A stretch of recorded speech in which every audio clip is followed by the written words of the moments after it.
Sir, കേരളത്തിലെ road അപകടങ്ങളുടെ ഒരു പ്രധാന കാരണം എന്താണ് സർ? റോഡ് അപകടങ്ങൾക്ക് ഒരുപാട് കാരണങ്ങളുണ്ട്. അതിനകത്ത് നമ്മൾ നോക്കിക്കഴിഞ്ഞാൽ പലരും പല കാരണങ്ങൾ പറയും. വണ്ടി മോശമായതുകൊണ്ട് അപകടമുണ്ടായി, റോഡ് മോശമായതുകൊണ്ട് അപകടമുണ്ടായി എന്നൊക്കെ പറയാറുണ്ട്. പക്ഷേ എന്നാലും നമ്മൾ ടോട്ടൽ അപകടങ്ങളുടെ എണ്ണം, അതിനകത്ത് എന്താണ് സംഭവിച്ചതെന്നുള്ള വളരെ റൂട്ട് കോസുകൾ നോക്കിക്കഴിയുമ്പോൾ നെഗ്ലിജൻസ് ഓഫ് ദ ഡ്രൈവറാണ് ഏറ്റവും കൂടുതൽ വരുന്ന അപകട കാരണം എന്ന് പറയുന്നത്. നമ്മളത് ശ്രദ്ധിച്ചില്ല, അയ്യോ സാറേ കണ്ടില്ല എന്നുള്ള രീതിയിലായിരിക്കും പലരുടെയും ആറ്റിറ്റ്യൂഡ് തന്നെ. വാഹനം ഓടിക്കുമ്പോൾ നമ്മൾ ഡ്രൈവർ വളരെ ശ്രദ്ധയോടുകൂടി, ഇപ്പോൾ ഒരു ഡ്രൈവറാണ് ശരിക്കും പറഞ്ഞാൽ ഏറ്റവും കൂടുതൽ ജോലി ചെയ്യുന്ന ഒരു വ്യക്തി എന്ന് ഞാൻ പറയും. കാരണം അദ്ദേഹത്തിൻ്റെ ശരീരഭാഗങ്ങളിലുള്ള എല്ലാ അവയവങ്ങളും ഒരുമിച്ച് വർക്ക് ചെയ്യണം, അല്ലേ? കണ്ണ് വേണം, കാത് വേണം, കൈ വേണം, കാല് വേണം. ആ സമയം ഒരു ക്ലറിക്കൽ സ്റ്റാഫ് ഓഫീസിലിരുന്നിട്ട് കുറച്ച് നേരം ഒരു 5 മിനിറ്റ് ഉറങ്ങിയെന്ന് വെച്ചാൽ ഒരു കുഴപ്പമില്ല. അത് കഴിഞ്ഞാൽ പിന്നെ വീണ്ടും ഒരു 5 മിനിറ്റ് കൂടുതൽ ഇരുന്നാൽ മതി.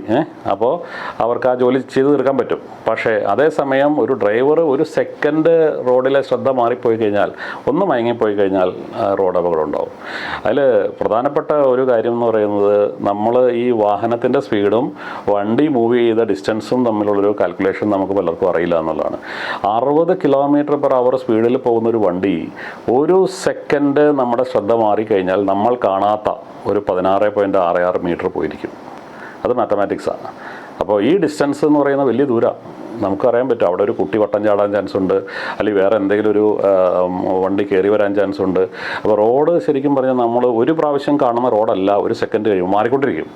ആളുകൾ മാറി വരുന്നു, വണ്ടികൾ മാറി വരുന്നു, സ്പീഡ് കൂടി വരുന്നു, കുറഞ്ഞു വരുന്നു. അങ്ങനെയുള്ള പല പല റോഡിൽ വരുന്ന ഇൻഫർമേഷൻസ് ഒരു ഡ്രൈവർ റിസീവ് ചെയ്യുന്നത് ഓരോ സെക്കൻഡിലും മാറിക്കൊണ്ടിരിക്കുകയാണ്. അപ്പോൾ അങ്ങനെ മാറുമ്പോൾ ഈ റോഡിലുള്ള ശ്രദ്ധ പോകുന്നത് മൂലമാണ് ഏറ്റവും കൂടുതൽ അപകടങ്ങൾ റിപ്പോർട്ട് ചെയ്യുന്നതെന്നാണ് കണക്കിൽ പറയുന്നത്. അതായത് ഞാനിപ്പോൾ മോട്ടോർ വെഹിക്കിൾ ഇൻസ്പെക്ടറായിട്ട് ജോലി കയറിയിട്ട് തന്നെ 20 കൊല്ലത്തിൽ മുകളിലായി. ഞാൻ പല ആക്സിഡൻറ്റ് സിറ്റുവേഷൻസും ആക്സിഡൻറ്റ് ഇൻസ്പെക്ഷൻസും നടത്തിയിട്ട് റിപ്പോർട്ടുകൾ കൊടുത്തിട്ടുണ്ട്. ഞാൻ ഇതുവരെ കൊടുത്ത റിപ്പോർട്ടുകളിൽ ഒരു റിപ്പോർട്ട് പോലും എനിക്ക് മെക്കാനിക്കൽ ഡിഫക്റ്റ് കൊണ്ടാണ് ഈ അപകടം ഉണ്ടായതെന്ന് പറയാനായിട്ട് സാധിച്ചിട്ടില്ല. വാഹനം എല്ലാം വളരെ നല്ല രീതിയിൽ പരിപാലിച്ചു പോകുന്ന വണ്ടികൾ, വളരെ ചെറിയ മൈന്യൂട്ട് മിസ്റ്റേക്ക് ഉണ്ടെങ്കിലും അതൊരു ആക്സിഡൻറ്റിലേക്ക് വരുന്ന കാര്യമില്ല. അത് അവിടെയും സംഭവിക്കുന്നത് ഡ്രൈവറുടെ ഒരു അശ്രദ്ധ മൂലം കൊണ്ട് തന്നെയാണ്. ഒന്നുകിൽ ഡ്രൈവർ, അല്ലെങ്കിൽ പെഡസ്ട്രിയൻ, അല്ലെങ്കിൽ പാസഞ്ചർ. ഈ 3 കാറ്റഗറി ആളുകൾക്കുണ്ടാവുന്ന ചെറിയ ചെറിയ അശ്രദ്ധകളാണ് വലിയ വലിയ അപകടങ്ങളിലേക്ക് പോകുന്നത് തന്നെ.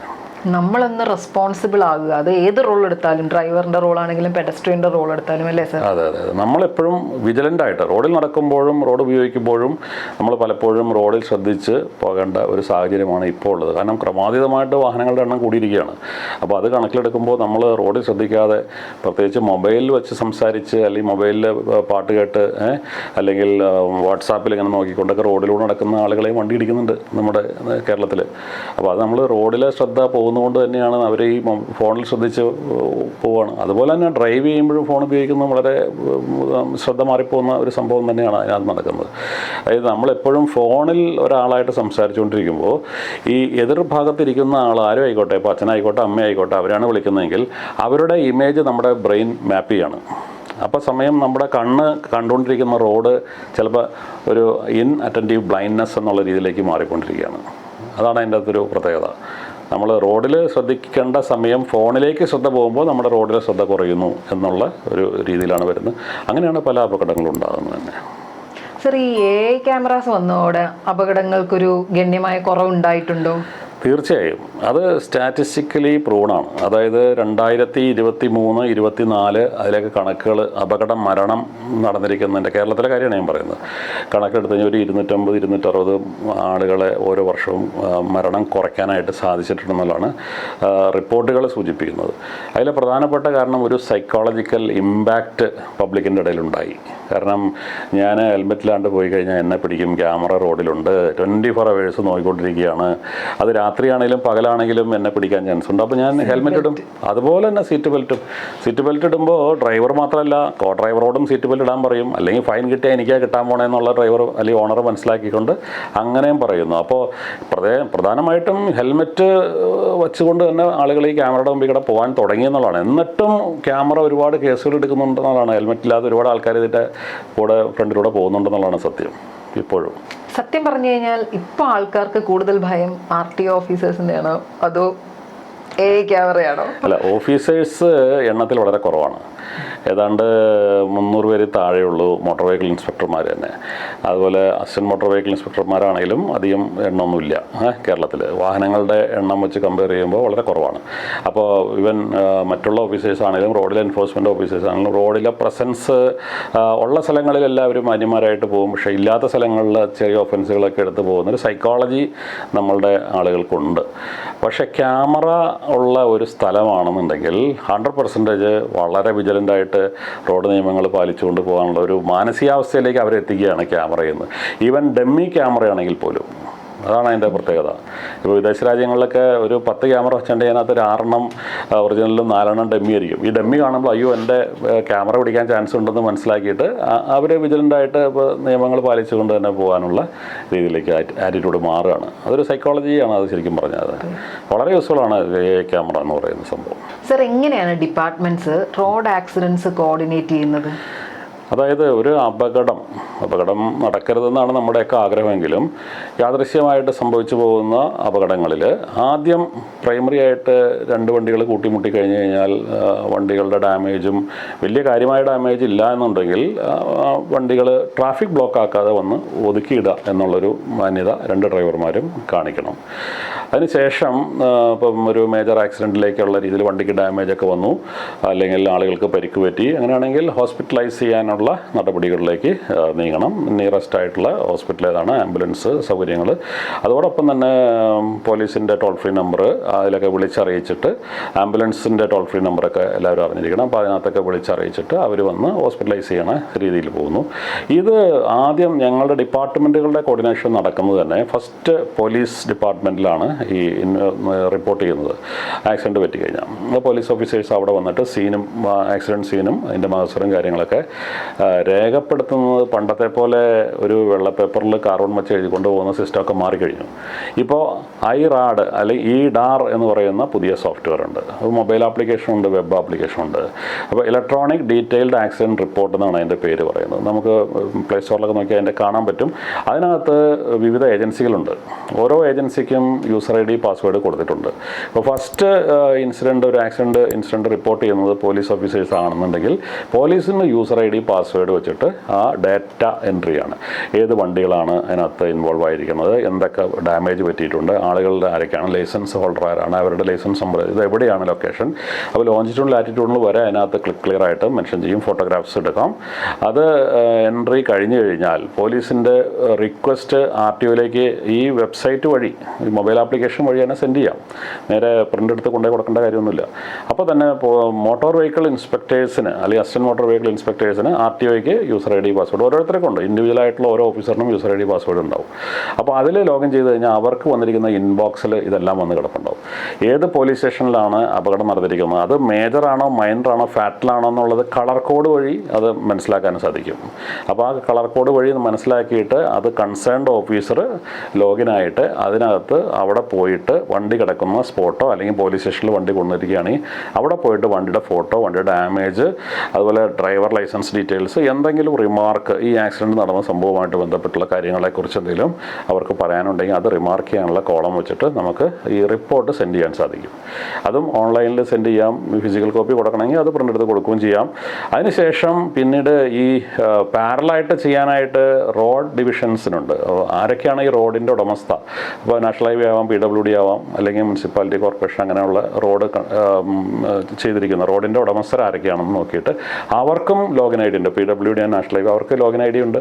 അവർ ലോഗിൻ ID അതിനകത്ത് റോഡിൻ്റെ കണ്ടീഷൻ എന്തൊക്കെയാണ് പ്രശ്നങ്ങൾ അത് അവർ മാനേജ് ചെയ്യുന്നു അതിനകത്ത്. അതിനുശേഷം പിന്നീട് ഹെൽത്ത് ഡിപ്പാർട്ട്മെൻറ്റ്, ഇപ്പോൾ ഹോസ്പിറ്റലൈസ് ചെയ്തൊരു രോഗിയുണ്ട്, ആ രോഗിക്ക് എന്തൊക്കെ പറ്റിയിട്ടുണ്ട്, അവരുടെ ഹെൽത്ത് കണ്ടീഷൻ എന്താണ്, എന്തൊക്കെ ട്രീറ്റ്മെൻറ്റ് അവിടെ കൊടുത്തു, ഇന്ന ആക്സിഡൻറ്റുമായി ബന്ധപ്പെട്ടാണെന്ന് അതിനകത്ത് തന്നെ ഡാറ്റ റെക്കോർഡായി. അതിനുശേഷം പിന്നെ അത് കോടതിക്ക് വേണ്ടിയിട്ട് മോട്ടോർ ആക്സിഡൻറ്റ് ക്ലെയിം ട്രിബ്യൂണലിനും ഒരു ലോഗിൻ ID പാസ്വേഡ് ഉണ്ട്. അപ്പോൾ IDAR എന്ന് പറയുന്ന ഈ ഒരു സോഫ്റ്റ്വെയർ വളരെ സജീവമാണ്. ഇൻ്റഗ്രേറ്റഡ് സോഫ്റ്റ്വെയർ ആണ് ഇത്. നേരത്തെ എല്ലാവരും വേറെ വേറെ സെപ്പറേറ്റ് ചെയ്ത് ഫയലുകളാക്കി കൊണ്ടു നടക്കുന്ന സിസ്റ്റം മാറി ഈ ഒരു വെബ് ഇൻ്റഗ്രൽ സോഫ്റ്റ്വെയർ വഴിയാണ് ഇപ്പോൾ അത് കോർഡിനേറ്റ് ചെയ്തുകൊണ്ടിരിക്കുന്നത്. സർ കുറച്ചുനാൾ മുമ്പ് ഞാൻ പത്രത്തിൽ വായിച്ചൊരു ന്യൂസാണ്. 2 പേര് ഓപ്പോസിറ്റ് വന്ന 2 ടീം, ഒരു സ്ക്രാച്ച് പോലും ഇല്ലായിരുന്നു, പക്ഷെ ഒരു നെഗ്ലിജൻസ് ആരുടെ ഭാഗത്തു നിന്നാണുള്ളൊരു ഡിസ്കഷൻ തുടങ്ങി. പിന്നെ അതൊരു വാഗ്വാദമായി നോർത്ത് ഇന്ത്യയിൽ. പിന്നെ അത് കത്തിക്കുത്തിലേക്ക് വരികയും അതിൻ്റെ അകത്ത് ഒരാൾ മരണപ്പെടുകയും ചെയ്തു. ഈ റോഡ് റേജ് അതിനെക്കുറിച്ച് സാറിൻ്റെ കേരളത്തിൽ കോമൺ ആണോ? എന്താണ് സാറിൻ്റെ ഒരു... അത് കേരളത്തിലെ മറ്റെല്ലാവരുടെയും മനസ്സിൽ ഈ റോഡ് റേജ് എന്ന് പറയുന്ന ഒരു സംഭവം ഉണ്ട്. അതായത് നമ്മൾ കൊച്ചിലെ മുതൽ ശീലിക്കുന്ന ഒരു സംഭവമാണ്. നമ്മളെ ഒരു അടി അടിച്ചു കഴിഞ്ഞാൽ തിരിച്ചടിക്കാനൊരു ടെൻഡൻസി അത് വീട്ടിൽ നിന്ന് തന്നെ പറഞ്ഞു കൊടുക്കുന്നുണ്ട് പണ്ട് മുതൽ, അല്ലേ? നമ്മളെ അമ്മമാർ നമ്മൾ അറിയാതെ പോയി ഒരു മേശയിൽ പോയി നമ്മുടെ കാലിടിച്ച് കഴിഞ്ഞാൽ അമ്മ പോയിട്ട് മേശയ്ക്കിട്ട് 2 അടി അടിച്ചിട്ട് എങ്കിൽ ഞാൻ അവനൊന്ന് കൊടുത്തു എന്ന് പറയുന്നൊരു സിസ്റ്റം പണ്ട് മുതലേ ഉണ്ട്. അതുകൊണ്ടൊക്കെ തന്നെയാണ് നമ്മളുടെ ഈ ഡ്രൈവർമാരുടെ ഇടയിലും ഈ പറയുന്ന സംഭവം വീണ്ടും വരുന്നത്. എൻ്റെ വണ്ടിയെ ഒന്ന് ഓവർടേക്ക് ചെയ്ത് കയറി അവൻ അങ്ങനെ ഓവർടേക്ക് ചെയ്യാറായോ എന്ന് ചിന്തിച്ചുകൊണ്ട് ഓവർടേക്ക് ചെയ്യുന്നൊരു സിസ്റ്റം വരെ ഉണ്ട്. പക്ഷേ എൻ്റെ അഭിപ്രായത്തിൽ ഈ റോഡിൽ നമ്മൾ ഒരിക്കലും മത്സരബുദ്ധിയോട് കൂടി വാഹനം ഓടിക്കരുത് എന്ന് തന്നെയാണ്. ഒരാൾ നമ്മൾ ഓവർടേക്ക് ചെയ്ത് കയറിപ്പോയാൽ നമ്മൾ ചിന്തിക്കുക പോയിക്കോട്ടെ, ആൾ പോയി സമ്മാനം മേടിച്ചോട്ടെ എന്ന് വിചാരിക്കുക. അതാണ് ഏറ്റവും നല്ല പോളിസിയായിട്ട്. ഒരിക്കലും റോഡിൽ മറ്റുള്ളവരുമായിട്ട് മത്സരിച്ചുകൊണ്ട് ഒരു കാര്യവും ചെയ്യരുത്. അത് വലിയ അപകടത്തിലേക്കും ഈ മത്സരിച്ച് ജയിക്കാൻ പോണവൻ ചിലപ്പോൾ ജീവിതം പ്രശ്നമായിട്ട് മാറുകയും ചെയ്യും എന്നുള്ളതാണ് സത്യം. സർ, ഇത്രയൊക്കെ നമ്മൾ മാൻഡേറ്റ് ചെയ്തിട്ടും ഇപ്പോഴും ഹെൽമെറ്റ് ഉപയോഗിക്കാതെ വണ്ടി ഓടിക്കുന്ന ഒത്തിരി പേരുണ്ട്. എന്തായിരിക്കും സാർ അതിൻ്റെ കാരണം? അത് ഒരു സൈക്കോളജിയാണ് ശരിക്കും ഞാൻ പറയുകയാണെങ്കിൽ ഹെൽമെറ്റ് ഇല്ലാതെ വണ്ടി ഓടിക്കുന്നത്. അത് അവരുടെ മനസ്സിലുള്ള ചിന്ത എന്ന് പറയുന്നത് എൻ്റെ വണ്ടി അപകടത്തിൽപ്പെടില്ല, എനിക്ക് ഹെൽമെറ്റ് ഇല്ലെങ്കിലും എൻ്റെ വണ്ടി ഒന്നും ഇടിക്കാൻ പോകുന്ന വണ്ടിയല്ലല്ലോ, ഞാൻ നല്ല രീതിയിലാണല്ലോ വണ്ടി ഓടിക്കുന്ന ഒരു ചിന്തയോട് കൂടിയാണ് അവർ വണ്ടി ഓടിക്കുന്നത്. പക്ഷേ ഏതെങ്കിലും ഒരു സാഹചര്യത്തിൽ ചെറിയൊരു അശ്രദ്ധ വന്നു കഴിയുമ്പോൾ മറിഞ്ഞു കഴിഞ്ഞാൽ, 2 വീലർ പ്രത്യേകിച്ച് ബാലൻസ് കുറവുള്ള വണ്ടിയാണ്, വെറുതെ വെച്ചാൽ നിൽക്കില്ല. അപ്പോൾ അങ്ങനെയുള്ള വണ്ടി താഴത്തേക്ക് വീണ് കഴിഞ്ഞാൽ വണ്ടി ഓടിക്കുന്ന ആളുടെ തലവഴിയാണ് താഴെ ഇടിക്കാൻ പോകുന്നത്. ഇത് പലപ്പോഴും കണ്ടുവരുന്നത് കുറച്ച് ദൂരമേ ഉള്ളൂ, വീട്ടിൽ നിന്ന് ഇറങ്ങി ഒരു 1/2 കിലോമീറ്റർ 1 കിലോമീറ്റർ മാത്രമേ എനിക്ക് പോകാനുള്ളൂ, ഹെൽമെറ്റ് വയ്ക്കുന്ന ഒരു ബുദ്ധിമുട്ടാണ് എന്ന് ചിന്തിച്ചിട്ട് ഒരേ ആളുകൾ ഹെൽമെറ്റ് വയ്ക്കാതെ പോകുന്നുണ്ട്. ഞാൻ കഴിഞ്ഞ മാസം എനിക്ക് ഐലൻഡിലുണ്ടായ ഒരു അനുഭവം കൂടി ഞാൻ പറയാം. അതായത് ഞങ്ങൾ വഴിയിൽ ചെക്കിങ്ങിന് നിൽക്കുന്ന സമയത്ത് ഒരു വ്യക്തി ബൈക്ക് ഓടിച്ച് വരികയാണ്. ഹെൽമെറ്റ് വണ്ടിയിലുണ്ട്, എവിടെയാണ് വെച്ചേക്കണമെന്ന് വെച്ചാൽ ഹാൻഡിൽ ബാറിൽ റിയർ വ്യൂ മിററിൽ കൊടുത്തിട്ടിരിക്കുക. അപ്പോൾ ഞാനത് കണ്ടു, വഴിയിൽ തടഞ്ഞതിന് ശേഷം ഫ്രണ്ടിൽ നിർത്തി ഫോട്ടോ എടുത്തിട്ട് വണ്ടി നമ്പർ അടിച്ച് ചെല്ലാൻ പ്രിപ്പയർ ചെയ്തുകൊണ്ടിരിക്കുകയാണ്. ആ സമയം അദ്ദേഹത്തിന് ലൈസൻസ് വെച്ചപ്പോൾ ഇദ്ദേഹം ഫോണിൽ ഇങ്ങനെ തപ്പിക്കൊണ്ടിരിക്കുകയാണ്. ഫോണിലാണല്ലോ, ഡിജിറ്റലി കാണിച്ചാൽ മതി. അപ്പോൾ അദ്ദേഹം നോക്കിക്കൊണ്ടിരിക്കുകയാണ്. അപ്പോൾ ആ സമയത്ത് ഇങ്ങനെ ലൈസൻസ് ഇങ്ങനെ നോക്കിക്കൊണ്ടിരിക്കുന്ന സമയത്താണ് വേറൊരാൾ ഹെൽമെറ്റിലാണ്ട് അപ്പുറത്തേടെ പോയി. അപ്പോൾ അയാൾ ഈ ഫോണിൽ നോക്കണോടൊപ്പം അയാളെ നോക്കി എന്നെ നോക്കി. അപ്പോൾ എനിക്ക് കാര്യം മനസ്സിലായി, കാരണം അയാളെ ഞാൻ പിടിക്കുന്നില്ല, ഇയാളെ മാത്രമേ പിടിച്ചോളൂ. ഇതാണ് അയാളുടെ മനസ്സിലുള്ള ചിന്ത. ഒരു 10 സെക്കൻഡ് 15 സെക്കൻഡ് കഴിഞ്ഞപ്പോൾ ഇതേ ഫോണ് വേറൊരാൾ ഹെൽമെറ്റിലാണ്ട് അപ്പുറത്തേക്കടെ. അപ്പോൾ അയാളെ നോക്കി എന്നെ നോക്കി. അപ്പോൾ എനിക്ക് യാദൃശ്യമായിട്ട് ഇയാളെ നോക്കേണ്ടി വന്നു. അപ്പോൾ ഞങ്ങൾ കണ്ണുകൾ തമ്മിൽ ഉടക്കിയപ്പോൾ ഇയാൾ ചൂടാവാൻ തുടങ്ങി. അദ്ദേഹം സാർ എന്നെ മാത്രമേ പിടിച്ചോളൂ, മറ്റേ ആളെ പിടിച്ചിട്ടില്ല. അപ്പോൾ അതൊരു സൈക്കോളജിയാണ്.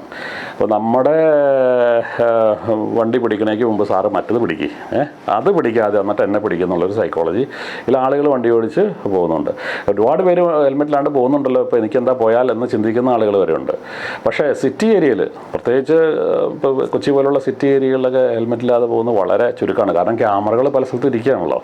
ആ സമയം റൂറൽ ഏരിയയിലേക്കൊക്കെ മാറിക്കഴിഞ്ഞ് കഴിഞ്ഞാൽ ഒരുപാട് പേര് ഹെൽമെറ്റിലാണ്ട് വണ്ടി ഓടിച്ച് കിടക്കുന്നത് ഞങ്ങളുടെ ശ്രദ്ധയിൽപ്പെട്ടിട്ടുണ്ട്. അത് ഫോട്ടോ കിട്ടിക്കഴിഞ്ഞാൽ ഞങ്ങളത് കേസെടുത്ത് ഞങ്ങളുടെ ഓഫീസേഴ്സാണെങ്കിലും വെറുതെ വണ്ടി തടഞ്ഞു നിർത്തേണ്ട കാര്യമൊന്നുമില്ല, വെറുതെ ഫോട്ടോ എടുത്ത് നമ്പർ പ്ലേറ്റ് നോക്കിയിട്ട് മറ്റേ ചെല്ലാനടിച്ച് വിടുന്നുണ്ട്.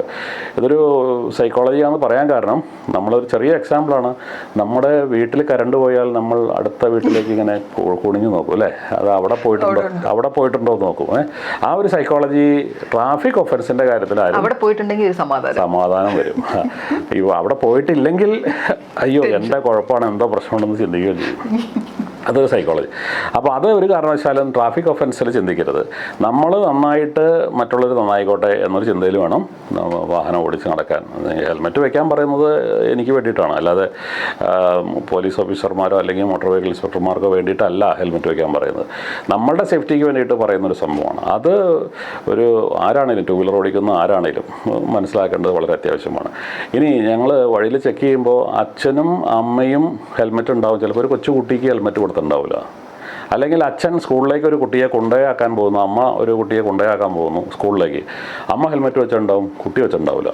അപ്പോൾ ഞാൻ ആദ്യം തന്നെ ചെന്ന് തടഞ്ഞു നിർത്തിയിട്ട് ചോദിക്കും, ഞാനൊരു കാര്യം ചോദിക്കട്ടെ, ഇത് വേറൊന്നും തോന്നരുത്, നമുക്ക് ഈ പോകുന്ന വണ്ടി ഒരു അപകടത്തിൽപ്പെട്ടാൽ അമ്മയ്ക്ക് മാത്രം രക്ഷപ്പെട്ടാൽ മതിയോ, കുട്ടിക്ക് രക്ഷപ്പെടണ്ടേ എന്നൊരു ചോദ്യം, ഒരു സൈക്കോളജിക്കലായിട്ടൊരു ഇമ്പാക്റ്റ് വരുന്ന രീതിയിലുള്ളൊരു ചോദ്യം ചോദിച്ചു കഴിയുമ്പോൾ അയ്യോ സാറേ എൻ്റെ മോളും രക്ഷപ്പെടണം എന്നൊരു ചിന്ത അമ്മയുടെ മനസ്സിലേക്ക് വന്നു. ഒരാഴ്ച കഴിഞ്ഞപ്പോൾ അമ്മ കൊച്ചിന് ഹെൽമെറ്റ് മേടിച്ച് പോകുന്ന രംഗം ഞങ്ങൾ കാണുകയും ചെയ്തു. അപ്പോൾ അത് അപകടം പറ്റിയാൽ എന്ത് ചെയ്യും എന്നൊരു ചിന്തിക്കാതെ വാഹനം ഓടിക്കുന്നതുകൊണ്ടാണ് ഈ ഹെൽമെറ്റ് വയ്ക്കാതെ പലരും വണ്ടിയിൽ പോകുന്നത്. സർ, ഇനി മറ്റൊരു ചാലഞ്ച്, ഈ ഇലക്ട്രിക് വണ്ടികൾക്ക് ഹെൽമെറ്റ് വേണ്ട, പക്ഷേ അപകടത്തിൽപ്പെടാൻ ചാൻസ് ഇല്ലേ? തീർച്ചയായും ഉണ്ട്. കാരണം ഇലക്ട്രിക്കിൻ്റെ ടൂ വീലർ അത് ചെറിയ വണ്ടികൾ പലരും കൊച്ചുകുട്ടികൾ 14 വയസ്സ് 15 വയസ്സുള്ള കുട്ടികൾ വരെ ഓടിച്ചടക്കുന്നതായിട്ട് ഇവിടെ കണ്ടിട്ടുണ്ട്. നിയമത്തിൽ ഹെൽമെറ്റ് വേണ്ട, ലൈസൻസ് വേണ്ട എന്നൊക്കെ പറയുന്നത്, അതായത് 250 വാട്ട്സ് അതാണ് പവർ ക്രൈറ്റീരിയ പറയുന്നത്. അതിൻ്റെ താഴെയുള്ള വണ്ടികൾ 250 വാട്ട്സിന് മുകളിലുള്ളത് സാധാ മോട്ടോർ വെഹിക്കിൾസിൻ്റെ ഡെഫിനേഷനിൽ വരികയാണ്. മോട്ടോർ വെഹിക്കിൾസ്, മോട്ടോർ സൈക്കിൾ എന്നുള്ള കാറ്റഗറി തന്നെ വരുന്നു. പക്ഷേ മറ്റത് വെറും സൈക്കിൾ എന്നുള്ള കാറ്റഗറിയിലാണ് വരുന്നത്. ഇലക്ട്രിക് ആണ് വണ്ടി, അതിന് ഹെൽമെറ്റ് വേണ്ട, ബാക്കിയുള്ള നിയമപ്രശ്നങ്ങളൊന്നുമില്ല. അപ്പോൾ ഇത് കൂടുതൽ ആളുകൾ വാങ്ങിച്ചു തുടങ്ങി. കാരണം വീട്ടിലാണെങ്കിലും കൊച്ചുകുട്ടി 14 വയസ്സ് 15 വയസ്സൊക്കെ സൈക്കിൾ ഓടിച്ച് പ്രാക്ടീസ് എടുത്ത ഒരാൾ അച്ഛാ അമ്മ എനിക്കൊരു ഇലക്ട്രിക് സ്കൂട്ടർ വേണമെന്നും പറഞ്ഞ് മേടിച്ച് പേരൻസ് കൊടുക്കുന്നുണ്ട്. അവരത് സ്കൂളിലേക്ക് ഉപയോഗിച്ച് വരുന്നുണ്ടാവാം. പക്ഷെ നമ്മൾ എപ്പോഴും ചിന്തിക്കേണ്ടത്, ഈ വണ്ടി ഓടിക്കുമ്പോൾ വേറൊരു വണ്ടി വന്ന് ഇടിക്കുകയോ അല്ലെങ്കിൽ നമ്മുടെ വണ്ടി മറിഞ്ഞു വീഴുകയോ ചെയ്താൽ നമ്മുടെ തലയാണ് പോണേ എന്നുള്ളൊരു ആറ്റിറ്റ്യൂഡിലേക്ക് മാറി സ്വയം നിയമത്തിലില്ലെങ്കിലും നമ്മൾ ഹെൽമെറ്റ് വെച്ച് വേണം വണ്ടി ഓടിക്കുക. ഈവൻ സൈക്കിള് ചവിട്ടുന്ന ആളുകൾ വരെ ഇപ്പോൾ ഹെൽമെറ്റ് വെച്ചിട്ടാണ് സൈക്കിൾ ചവിട്ടുന്നത്. അവർ പ്രഭാത സവാരിക്കായിട്ട് സൈക്കിളിൽ എക്സസൈസിനായിട്ടൊക്കെ പോകുന്ന ആൾക്കാരുണ്ട്. അവർ വരെ സൈക്കിളിൽ ഹെൽമെറ്റ് വെച്ചിട്ടാണ് പോകുന്നത്. അപ്പോൾ ഹെൽമെറ്റ് എന്ന് പറയുന്നത് നമ്മുടെ സേഫ്റ്റിക്ക് ഉപയോഗിക്കുന്ന ഒരു സംഭവമാണ്. ഞാൻ ഈ ഇലക്ട്രിക് വണ്ടി ഓടിച്ചു വരുന്ന കുട്ടികളെ വഴിയിൽ കാണുമ്പോൾ ഞാൻ തടയാറുണ്ട്. തടയുമ്പോൾ അവരുടെ മനസ്സിൽ ആദ്യം തോന്നുന്നത് എന്തിനാ സാർ തടഞ്ഞതെന്നൊക്കെ ആയിരിക്കും ചിന്ത വരുന്നത്. പക്ഷേ തടഞ്ഞു നിർത്തിയതിന് ശേഷം അവരോട് ഇപ്പോൾ ഈ റീസെൻ്റായിട്ട് നടന്ന ആക്സിഡൻറ്റ് സ്റ്റാറ്റിസ്റ്റിക്സ് ഒന്ന് വിവരിക്കും. ഇന്ന പോലീസ് സ്റ്റേഷനിൽ ഒരു ഇലക്ട്രിക് സ്കൂട്ടർ അപകടത്തിലൊരു ആൾ മരിച്ചിട്ടുണ്ട്. ഇത് വേറൊരു കോളേജിൽ ഒരു കുട്ടി ഇലക്ട്രിക് വണ്ടി ഉപയോഗിച്ച് പോകണ വഴിക്ക് മെട്രോ ലൈൻ പോകുന്ന ആ മെയിൻ റോഡിൽ തന്നെ ഒരു ബസ് ഇടിച്ച് മരിച്ചിട്ടുണ്ട്. അപ്പോൾ അങ്ങനെ നമ്മൾ 1-2 ഇൻസിഡൻസ് ഇവരുടെ അടുത്ത് പറയുമ്പോൾ അയ്യോ ശരിയാണല്ലോ എന്ന് അവരുടെ മനസ്സിൽ സ്വയം തോന്നുകയാണ്. അങ്ങനെ തോന്നിയിട്ട് അവർ ഹെൽമെറ്റ് വെച്ച് വരുന്ന ആളുകളെ ഞാൻ കണ്ടിട്ടുണ്ട്. അപ്പോൾ പ്രധാനമായിട്ടും ഹെൽമെറ്റ് എന്ന് പറയുന്നത് സേഫ്റ്റിയാണ്. ഒരു 30% ജീവൻ രക്ഷിക്കാൻ പര്യാപ്തമായ ഒരു ഇൻസ്ട്രുമെൻ്റാണ് ഈ ഹെൽമെറ്റ് എന്ന് പറയുന്നത്.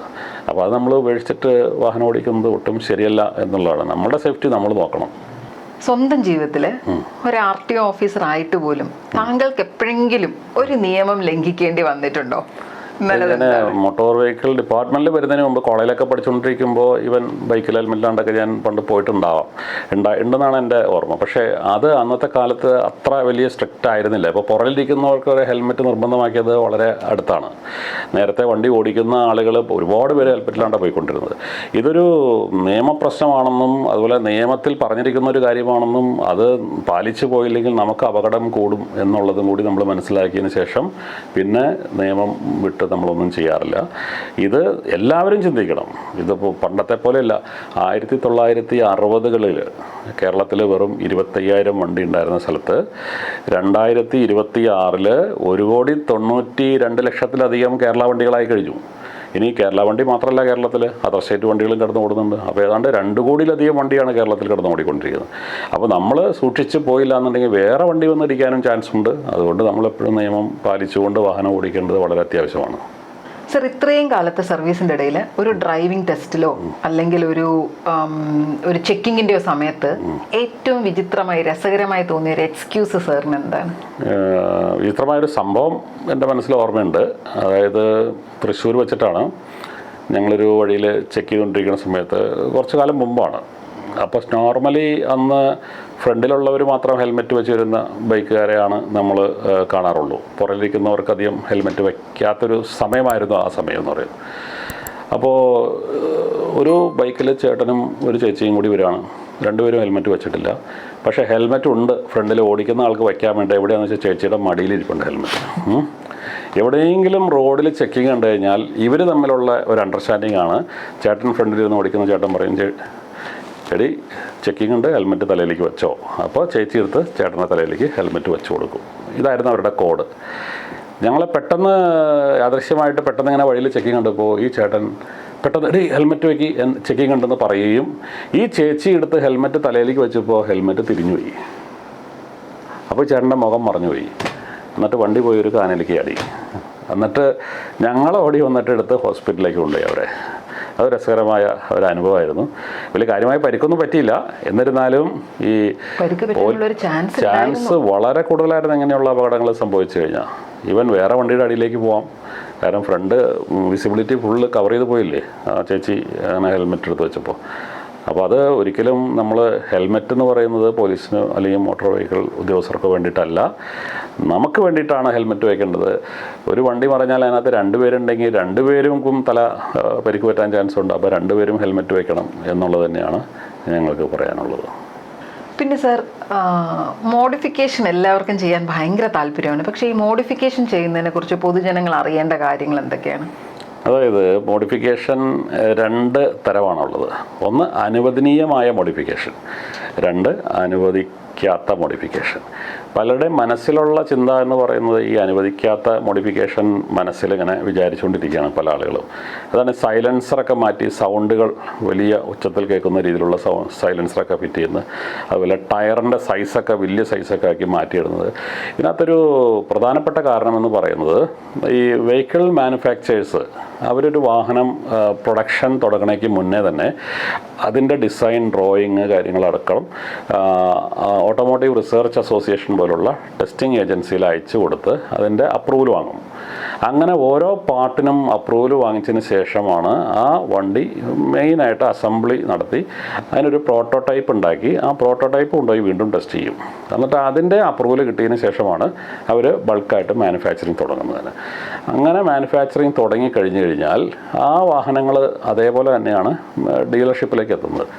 ആ ഒരു കാറ്റഗറി തന്നെയാണ് കസ്റ്റമേഴ്സിൻ്റെ കയ്യിലേക്കും കൊടുക്കാവൂ എന്നാണ് നിയമം പറയുന്നത്.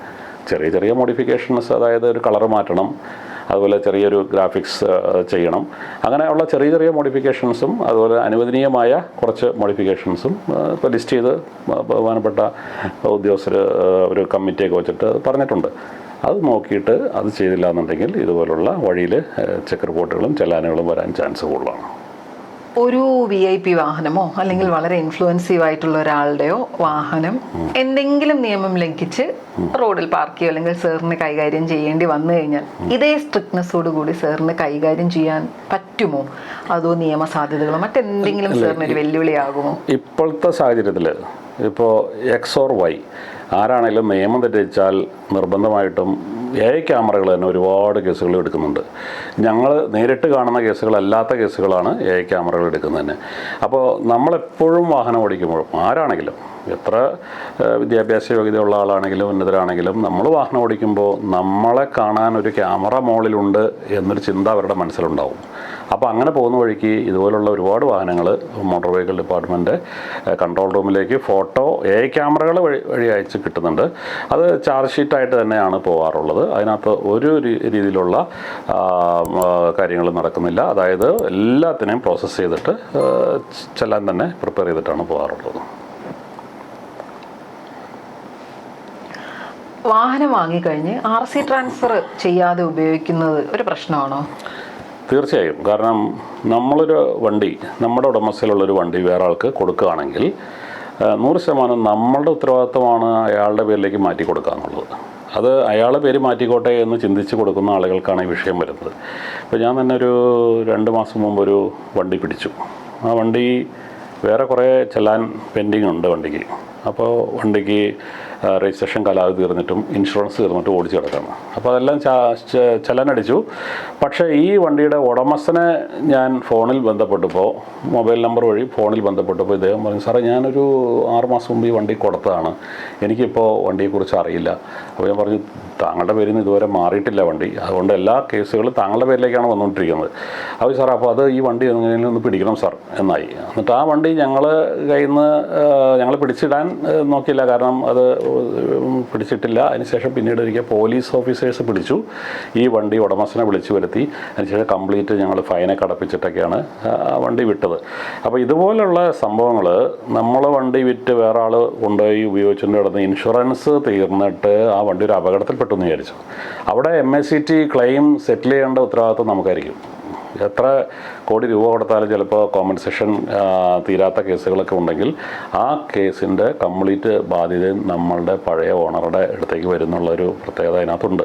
അപ്പോൾ എപ്പോഴും നമ്മൾ വണ്ടി വിൽക്കണ സമയത്ത് മറ്റൊരാളുടെ പേരിലേക്ക് വണ്ടി കൊടുക്കുകയാണെങ്കിൽ അയാളുടെ ആധാർ കാർഡും അയാളുടെ ആധാർ അപ്ഡേറ്റഡ് ആയിട്ടുള്ള മൊബൈൽ നമ്പറും ഇങ്ങോട്ട് ചോദിച്ചു വാങ്ങിയിട്ട് നമ്മൾ തന്നെ ട്രാൻസ്ഫർ ഓഫ് ഓണർഷിപ്പിൻ്റെ ആപ്ലിക്കേഷൻ പരിവാഹൻ സൈറ്റിൽ ചെയ്ത് അതിനുശേഷം ഓഫീസിൽ സബ്മിറ്റ് ചെയ്തിട്ട് അയാൾക്ക് ഓഫീസിൽ നിന്ന് അതിൻ്റെ ട്രാൻസ്ഫർ ചെയ്ത് നടത്തി കൊടുക്കുന്നതാണ് ഏറ്റവും സേഫ് ആയിട്ടുള്ള മാർഗം എന്ന് പറയുന്നത്.